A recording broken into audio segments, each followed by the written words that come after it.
Hi guys, this is the advisor and welcome back to my channel. Guys, for the very first time since I've been on this channel, I have to start with a very solemn note. Do you remember a few days ago I had put out an appeal for a dad who is overseas who wanted to get in touch with his son that he had not seen for maybe over 10 years. I actually did come back in a subsequent video and had told you that I had passed on the dad's number to the mother of his son and passed on the mother's number to the dad overseas, and that I would keep you abreast of how things turned out, because I tell them, tell me what happened, how it worked out, and so my viewers and subscribers who had been listening in would know the final outcome of what had taken place. And I can tell you, I felt extremely great that for once I was going to make a hell of a difference to somebody's life. Because really, apart from teaching people and trying to empower them through knowledge, I am hoping through this channel to make a positive impact on people's lives. And this, I see, was my first great opportunity to do so. Yesterday afternoon, however, I got a call from the mother of the boy. Her name is Mitzi, and she gave me some very sad news. She told me that yes, she had been in touch with the father of the child, but that she didn't have any good news to give him either, because the little boy had died a year ago. It seemed that he was suffering, he had some kidney issues, and that it had taken its toll, and he eventually died. Of course, the father, I tried calling the father, I couldn't get through to him, but he voice noted me, and believe me, you could hear the hurt and the pain and the tears in his voice. So I just want him to take the time to heal, and I would say condolence to both parents. But at least he doesn't have to wonder where his son is. Although just wondering and thinking about what could have been, it's gonna hurt. But just letting you guys know, hope one day I can be a further service to someone and make somebody's dream come true. Anyway, today's reduplicative word is back. And I know that nobody on this channel is going to dispute that it means something else or it have any other meaning or them never know that one yet. But the word back simply means to reverse or to go backwards or walk backwards. I think that's the only meaning to the word, but you guys share your thoughts and your experiences and your knowledge with us, and let us know if there are any other meaning for the reduplicative work back. Now, on to today's story. One of the most organized piece of police work was done in the wee hours of Sunday morning, January 5th. The police made 3 separate coordinated raids across City Kingston, and they happened simultaneously. And the police managed to nab 11 violence producers, dirtied 2 in shootouts, and recovered 4 guns, 2 handguns, and 2 rifles, along with dozens upon dozens of assorted ammunition, plus ski masks, some people call them balaclava, gloves, and other gun cleaning paraphernalia. Now, the 3 areas that the raids took place in were in East Kingston, that's Rockfort specifically, Kingston Gardens, and a road called Conrad Lane.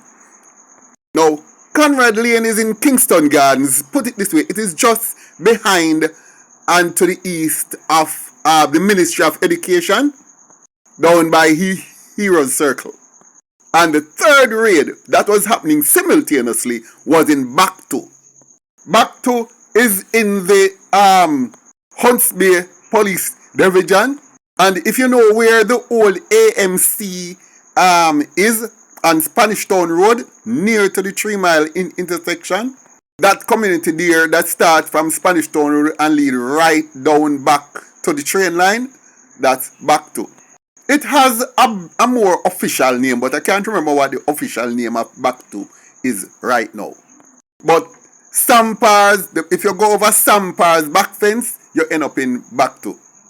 These raids were not carried out, even though these raids happened in Central Kingston Police Division, Eastern Kingston Police Division, and South St. Andrew Police Division. No police from those divisions were involved. It is believed to have been carried out by some special ops team which works outside of the general police that are assigned to different stations. I've been given a name for this unit, but I am not privy to say right now. Among the men captured was one Ashton Dennis. And Ashton Dennis, he is the one there in the purple shirt close to the center of this picture you're looking at. And he is said to be one of the shooters that was responsible for the death of that group of men at the football match on National Heroes Day last year. Now, the two who died and from whom the 2 rifles were actually recovered were Oscar Larson, them call him Fuzzy. He's from East Kingston, but he went to hide out in Baktu. And the other one, Clifton Newby, a long-time police wander that. As you can see from the photograph, Clifton Newby, who is over on the left there, you see the half of his face is covered. The man not take picture. And the moment him see a camera point, him a go cover him face or turn with him head or something. And I saw because he is a top shatter from East Kingston. But them 2 were dead, Oscar Larson and Clifton Newby, when me tell you said them are 2 of the biggest violence producers in City Kingston. And them take off of them 2 rifles. As I said, 11 men were actually rounded up. But you might notice that only 9 are in the photograph. And the reason for that is the other 2 are wanted for some very serious offenses. And those 2 are going to be put up on identification parades. And therefore, no pictures of them nor their names will be released. As for the others, those are every single one of them that were picked up are going to be held, processed, and charged. And as soon as they are charged, the rest of their names will be released. Now, Clifton Newby is said to have been the one who had shot and killed Clarence Wilson, an ex-policeman who had become a taxi driver. He was killed on Kensington Crescent on December 7th last year. Now, if anybody not sure where Kensington Crescent is, let me give you an idea. If you're passing Bellevue Hospital heading east, it is on your left. It's a crescent, so it comes off Windward Road and it circles back onto Windward Road. The entrance, the closest entrance to you if you're going along Windward Road, is Philip Palwell's constituency office. That is at the corner of Windward Road and Kensington Crescent. Now, Kensington Crescent goes in, circle around in a horseshoe, and come out back right beside Holy Rosary School and Holy Rosary Church. So, for those who didn't know or see that road and didn't know it have a name, yes, it is a crescent, and that's where it goes in and comes out. He was standing beside his taxi there on the 7th of December, and he was just talking to some people, and gunman just drive up in a car and just come up to him, just shoot him just dove without a word, and then just take off him license firearm off him and just left. Just like that. Now, as for Oscar Fuzil Lon, He is wanted for the murder of a man who was killed on the 2nd of November 2022.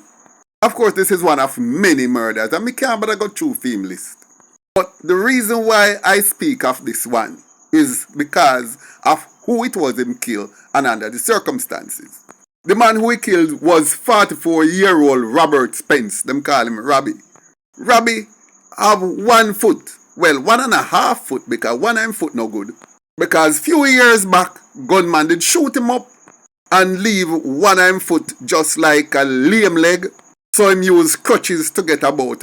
Or sometime him have a bicycle where him use with him 1 good foot. And one evening, Robbie just stand up on a street corner, just a whole of vibes, and listen to some man play some music across the road. And that brethren Ascalas just walk up and just blaze up the 1 foot man, drop him a dirty and just walk off gone. Just like that. Having said that, don't get me wrong. Robbie Spence was no good boy one at the time.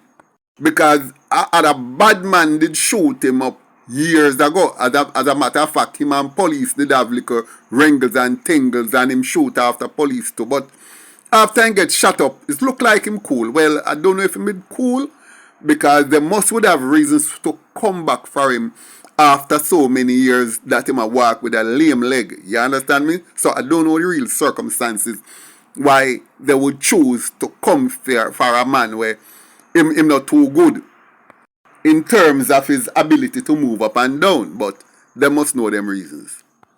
Well, they meet them Waterloo. But here's the good thing now. Big up the policeman for the type of operation where they carry out, because these policemen, the fact that they were able to coordinate 3 raids all together and managed to capture so many violence producers and kill 2 in 1 fell swoop. I heard that the operation began like about 1:15 a.m. and by 4:30 it was all over and the men were in custody. And I really want to give them another round of compliment, but I can't say job well done. Hear why I can't say job well done? I see 9 of these men line up in a photograph sitting on the floor, and I am not happy about that. Me know all of them soon get bail and come back a road and I do the same thing. And if them even get sentenced, them a just gone in the gun, drink Hennessy and something, and then come back a road and still do the same thing. But anyway, big up police officers, and these are the type of operations. Go in certain divisions and just carry out your work.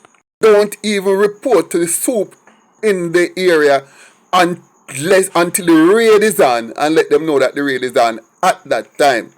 Just out of courtesy, so them don't see you in on the plain clothes and come engage, not knowing that you're also policemen. But for no other reason, they're not supposed to know the operation that's being carried out.